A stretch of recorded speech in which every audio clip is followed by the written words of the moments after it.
So the last moment जितना पढ़ना था पढ़ चुके हो।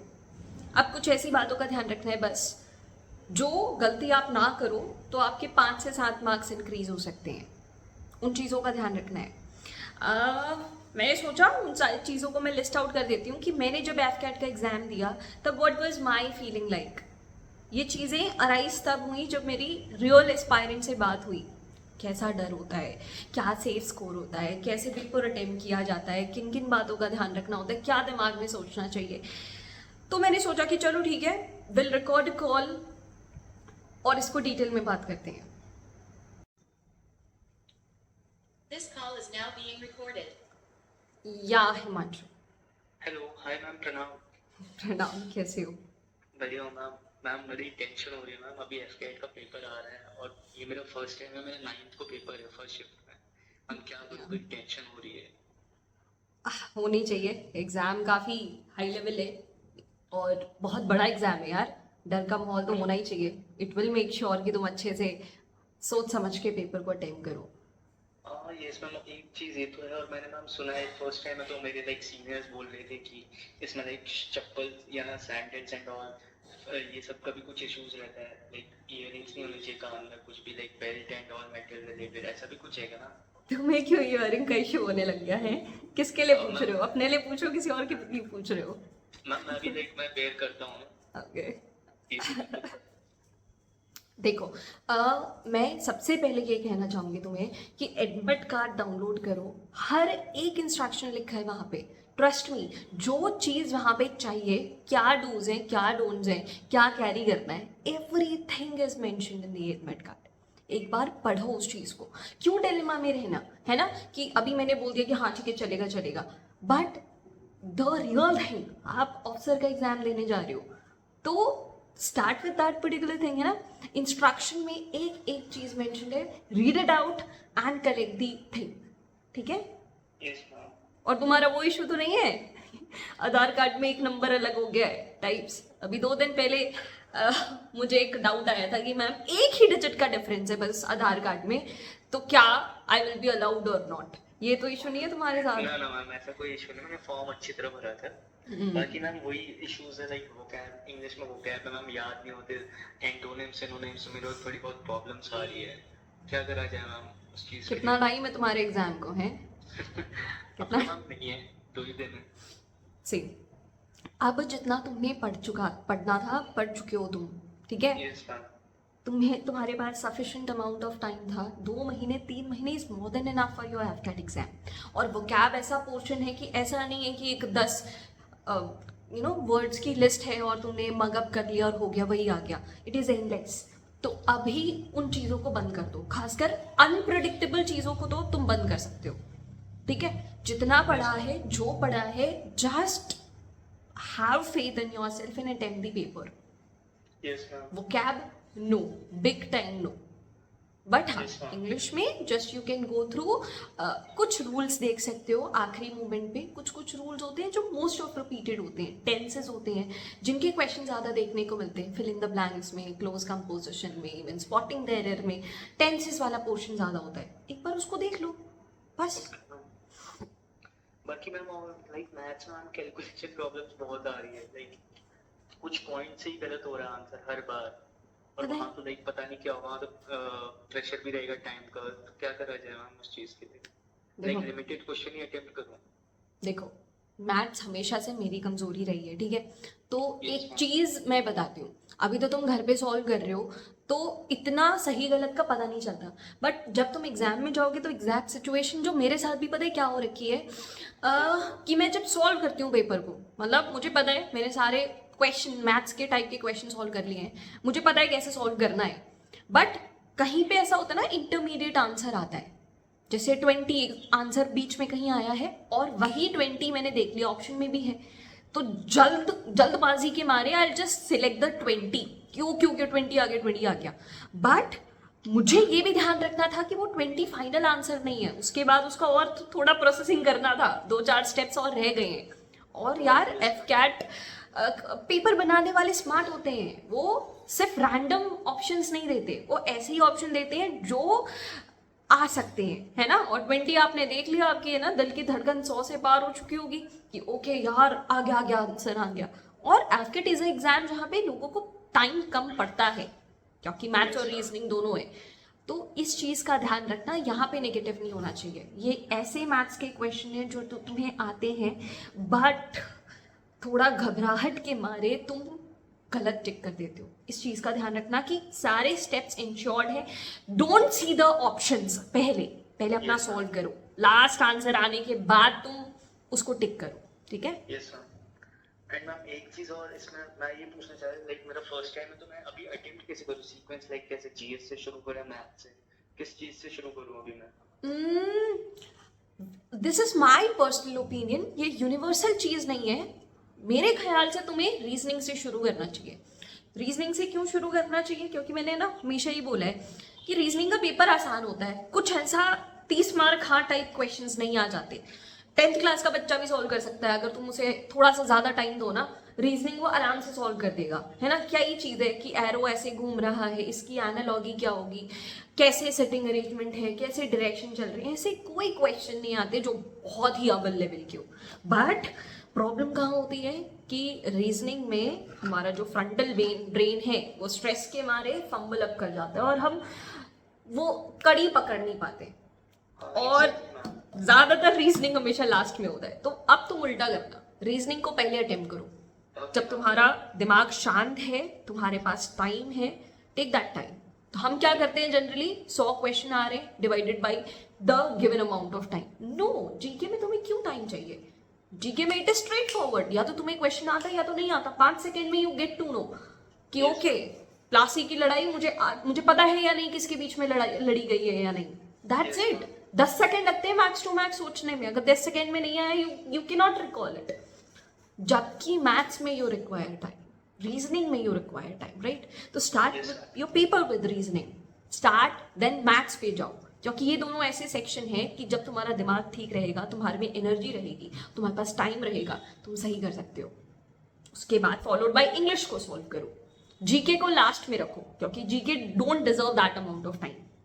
Yes ma'am. राइट, या मैम एक चीज और, इसमें सेफ स्कोर कितना रहेगा, लाइक मैं कितना अटेम्प्ट करूं, क्योंकि नेगेटिव मार्किंग भी है, तो लाइक आपके हिसाब से लाइक कितना होना चाहिए स्टार्टिंग के लिए, लाइक फर्स्ट टाइम है तो मेरा? देखो, तुम्हारा क्वेश्चन बहुत ही फ्रिक्वेंटली आस्क्ड है, लेकिन तुमने गलत टाइम पे ये क्वेश्चन पूछा। क्यों? ये क्वेश्चन तुम्हें ना तैयारी स्टार्ट करने के टाइम पे पूछना चाहिए था कि मुझे कितना स्कोर करना है, उस हिसाब से मेरी स्ट्रैटेजी क्या होनी चाहिए, क्या सब्जेक्ट्स मुझे पिक करने चाहिए, क्या टॉपिक्स मुझे छोड़ने चाहिए। ये क्वेश्चन बिल्कुल नहीं पूछना चाहिए जब एग्जाम के 1 दिन बाकी हो, 2 दिन बाकी हो। अभी जैसे मैं तुम्हें बता दूं कि 70 तुम्हें क्वेश्चन सही करने हैं, लेकिन तुम्हें उतने आते ही नहीं है। 60 क्वेश्चन से ज्यादा तुम्हें एक क्वेश्चन नहीं आता, तुम कैसे कर लोगे 70? बस तुम उस टारगेट को फुलफिल करने के पीछे है ना रिस्क लेना शुरू कर दोगे कि हाँ भाई ये थोड़ा सा लग रहा है, टिक कर देता हूँ, मुझे 70 तक कैसे भी करके पहुंचना है ना। तो वहीं पे you start attempting questions wrong, जो तुम्हारा मेन स्कोर था वो भी गिर जाएगा। तो there is no safe score. उतना अटेम्प्ट करो जितना तुम 70%। If you are sure about the question, do it, otherwise not. यार ऐसा भी होता है कि अगर पेपर कभी बहुत टफ आ जाए, जैसे इस बार सीडीएस में हुआ, जैसे इस बार सीएपीएफ में हुआ, तो जो एवरेज स्कोरिंग था वो गिरने वाला है, फॉर श्योर गिरेगा, है ना। और तुम वहां पे प्रेशर लेके जाओ कि नहीं मुझे तो 70 क्वेश्चन सही करने हैं, तो ऐसे नहीं होता, है ना। तुम ज्यादा नेगेटिव कर दोगे। और वहीं पे अगर मैंने बोला 70 और तुम्हें 80 आते होंगे, तो क्या तुम 10 क्वेश्चन छोड़ दोगे?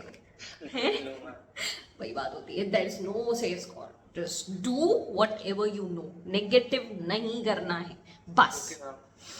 यस मैम, यही मैंने इसलिए मैं फर्स्ट टाइम तो मैंने सोचा मैम से एक बार एडवाइस ले लूं कि क्या करना चाहिए क्या नहीं। अब बाकी लाइक ये मेरा लाइक ऐसे मैं ट्राई अटेम्प्ट दे रहा हूँ, बट तब भी मैं चाहता हूँ कि लाइक एक सही तरीके से जाऊँ स्टार्टिंग में, क्योंकि मेरे को सीनियर्स ने बहुत डरा रखा था लाइक ऐसा होता है ऐसा होता है। तो मैंने कहा मैम से पूछ लेता हूँ कि ऐसा है भी नहीं है। तो इस चीज़ के thank you so much ma'am इतना बताने के लिए। बाकी मैं आपको एग्जाम के बाद कॉल करता हूँ कि कैसा हुआ। एग्जाम के बाद पेपर भेजना, मेमोरी बेस्ड क्वेश्चंस भेजना, ठीक है। Yes ma'am. और सुनो, एक चीज सुनो, अभी Yes, तुम ma'am. पहली बार एग्जाम देने जा रहे हो, आई थिंक पहले सीडीएस वगैरह भी नहीं दिए तुमने, है ना? Complete No, ma'am. Fresher kind of मुर्गा, है ना? Yes, ma'am. अभी जस्ट 12th पास हुआ हूँ मैम मैं इसी साल। अच्छा, 12th पास हुए हो तुम, एफ कैट देने जा रहे हो, हैं? नहीं ma'am, this is last year of my graduation. Right. तो Yes, ma'am. सुनो, जब तुम एग्जाम देने जाओगे, जब तुम Yes, एग्जाम ma'am. की लाइन में खड़े होंगे ना, तुम्हें हर कोई स्मार्ट दिख रहा होगा, खुद से तो ज्यादा ही स्मार्ट दिख रहा होगा कि उसे मुझसे ज्यादा आता है, उसे दिखने में ही स्मार्ट है, ये ऐसे टॉपिक्स पढ़ रहे हैं जो यार मुझे तो पता, या तो मुझे पता ही नहीं है कि ऐसा तो टॉपिक मैं पहली बार देख रहा हूँ। इट हैपन्स, जब मैं अपना एग्जाम पहली बार देने गई थी, लोग ऐसे टॉपिक्स डिस्कस कर रहे थे जिसके बारे में मुझे पता ही नहीं है, पहली बार उस टॉपिक के बारे में सुन रही हूँ, और एवरीवन इज लाइक यार ये बहुत इंपॉर्टेंट है, हर बार आता है, एंड आई एम डैम पहली बार उस टॉपिक के बारे में सुन रही हूँ। या तो कोई ऐसे टॉपिक के बारे में डिस्कस कर रहे होते हैं जो मैंने पढ़ा था लेकिन उस टाइम पे फिर याद नहीं आता, तो it creates hell lot of pressure on you. नहीं सुननी है किसी की, ऐसे 10 टॉपिक होंगे जो तुम्हें नहीं आते होंगे, लेकिन ज़रूरी नहीं है सारे एग्जाम में आए। किसी को 100% नहीं आता होगा, ठीक है? Yes ma'am. सुननी नहीं है किसी की वहाँ पे जाके। बाकी हाँ, करंट अफेयर्स मैंने एक लास्ट टेलीग्राम पे अपलोड कर रखे हैं, मेरे हैंड रिटन है, उनको देख के जाना। That is something ma'am. जो रिपीट हो सकते हैं, तो उनको देख के चले जाना, बस दैट्स इट। Yes ma'am. हाँ मैम, वही मेरे नोटबुक्स, एक तो मेरे पास इतने सारे पीडीएफ हो गए कि अब मैं सोच रहा हूँ क्या करूँ, सभी के सब इम्पोर्टेंट है। तो ये चीज आपने जो बोली मैं फॉर श्योर ट्राई करूंगा आपकी नोट्स। हाँ, एक बार बस देख के चले जाना उन सारी चीज़ों को, हालांकि वो तुमने देखा होगा, रेफर करा होगा चीज़ों को, लेकिन Yes, ma'am. That is something जिसके आने के चांसेस ज़्यादा है। तुम वो कैब वगैरह चीज़ें पूछ रहे हो, वो नहीं आएंगी, है ना? Yes ma'am. तो just go through that thing and remember one thing, AFCAT is not that established like UPSC. जैसे यूपीएससी का बहुत सही सिस्टम है, इस तरीके से एग्जाम कंडक्ट होना है, ये वॉलंटियर्स हैं, इस तरीके से इंस्ट्रक्शन दिए हुए हैं, टाइम पे पेपर स्टार्ट हो जाएगा, like that. AFCAT is yet to establish. बहुत प्रॉब्लम्स है। मैं खुद एक एफकैट का एग्जाम देने गई थी ना, मुझे 3 बार पीसी चेंज करना पड़ गया था। एक सिस्टम में एग्जाम दे रही हूँ, सिस्टम बंद हो गया, अचानक से एरर आ गया, I have to change the PC, फिर दोबारा एरर आया, I have to change the PC, और वो आंसर्स भी सेव नहीं हुए थे, I have to attempt the paper again, और एक्स्ट्रा टाइम नहीं दिया हुआ था। वहीं पे मैंने किसी और को भी देख रही थी कि है ना, मतलब पैर लग जा रहा है तो पीसी बंद हो जा रहा है अचानक से, and then you have to bubble all the questions again. Online exam है, वो अच्छी बात है, ऑनलाइन एग्जाम है, बट ये स्ट्रगल बहुत ज्यादा है। AFCAT is yet to work on it system. Yes ma'am, मैंने भी ये सब चीजें मैम एक मेरे सीनियर के साथ भी हो रखी है, सेम चीज। Like he hasn't given the extra time also. उसने बोला मैं कुछ नहीं मिला, लाइक जो नॉर्मल उन्हीं के साथ, और मेरे लिए बहुत सारे क्वेश्चंस बच गए थे। तो लाइक मैम इस चीज के लिए पहले से ही बोल देना है कि अगर नहीं वर्क कर रहा है तो। एग्जैक्टली हाँ, मैं इसलिए तुम्हें ये बता रही हूँ क्योंकि ये होगा, मेंटली प्रिपेयर होके जाओ। कभी बोल देंगे कि चप्पल उतार दो, कभी बोल देंगे जो घड़ी उतार दो। अरे मैं पहली बार एफकैट देने गई थी ना, वहाँ पे वो लोग हमारा बैग संभालने के लिए तैयार नहीं थे कि तुम कहीं और रख के आ जाओ। बहुत लोगों के पास लैपटॉप थे, फोन थे, उन्होंने ऐसी पान वाली दुकान को ऐसे ही है ना भरोसा देकर, और वो उनका सोचो जी कैसा घबरा रहा होगा कि यार हमारा लैपटॉप हम कहीं बाहर छोड़ के आए। They were not ready to collect the baggage also. तो एक्सपेंसिव चीज लेके मत जाओ। एफकैट को बहुत जरूरत है अपने आप की, अपने सिस्टम पे काम करने की। तो be mentally prepared for it कि वहां पे कुछ भी हो सकता है। वहां पे अगर तुम्हें किसी ने कुछ उल्टा सीधा बोल दिया कि भाई क्या कर रहे हो, स्टे योर काम, स्टे योर नर्व, अपना एग्जाम पे फोकस करो, इग्नोर करो, सॉरी बोलो, आगे बढ़ो। This day is important for you, don't destroy it, right? Yes ma'am. बाकी एग्जाम में सेंटर में पहुंचो, 1-2 घंटे पहले पहुंचो, दूसरों की बात मत सुनो, खाना पीना अच्छे से खा के जाओ। वहाँ पे ग्लूकोज लेवल की कमी हो सकती है, पानी अपना लेके साथ में जाओ, कुछ खा के जाओ, और बस यार बाकी बिंदास। तुम दो एग्जाम के बाद फिगर आउट करना क्या कमी हुई, क्या ज्यादा हुआ, क्या बहुत ज्यादा हुआ, यस मैम। है ना? Yes ma'am. That is it from my side. I wish you all the best. करिए यार, तुमने तैयारी करी है, ऐसे घबराओ मत। Yes ma'am. ठीक है? Yes ma'am, thank you so much ma'am, थोड़ा मोटिवेटेड फील करवाने के लिए। बाकी I will tell you after जैसा होता है पेपर, आपके साथ मैं पेपर शेयर करूंगा। ठीक है, मेमोरी बेस्ड क्वेश्चंस भेज देना, हमारे Yes, नेक्स्ट ma'am. शिफ्ट वाले बच्चों के काम आ जाएंगे, ठीक है? Yes ma'am. Yes ma'am. Okay ma'am. बाकी अच्छा। अपना नेक्स्ट टाइम आपका कोर्स लेना चाहूंगा भी, आप कुछ कोर्सेज भी लॉन्च करेंगे ना इस बार नेक्स्ट टाइम के लिए? टेलीग्राम पे बताऊंगी, इसके बारे में अभी नहीं बता रही। Okay ma'am. टेलीग्राम पे सारे अपडेट मिल जाएंगे, ठीक है? Okay ma'am, thank you ma'am. ठीक। Have a nice day. All right, bye bye. So yeah that is it. सारी बातों को सुनना, समझना, this is your last thing. खाना पीना खा के जाना, मेंटली रोबस्ट बहुत स्ट्रांग रहना, इंस्ट्रक्शंस को पढ़ के जाना, वहाँ पे बहस मत करना किसी भी लोग से, किसी भी इंसान से। कोशिश करना रीजनिंग और मैथ्स पहले अपीयर करो, क्योंकि वहाँ पे मेंटल स्टैमिना आपका टेस्ट होता है।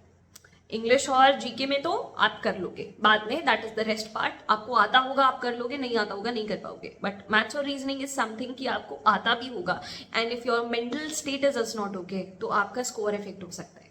There is no safe score as of now. 70% confident हो, go for the question, that particular question. बाकी तो या अगर कोई भी दिक्कत हो, डू लेट मी नो। कोई भी अभी भी क्लैरिफिकेशन बाकी हो, कमेंट सेक्शन में ऐड करो, I will help you out. और वो जो करंट अफेयर्स के नोट्स हैं, just go through that Telegram पे, टेलीग्राम का लिंक डिस्क्रिप्शन में है, जस्ट गो थ्रू दैट, एक बार नज़र मार के जाओ, क्वेश्चन मैच हो सकता है। और अनप्रोडिक्टेबल चीज़ें पढ़ना छोड़ दो, give your exam with confidence. इन सारी चीज़ों से 5 से 7 मार्क्स पड़ेंगे। I wish you all the best for your exam. Bye, जय हिंद।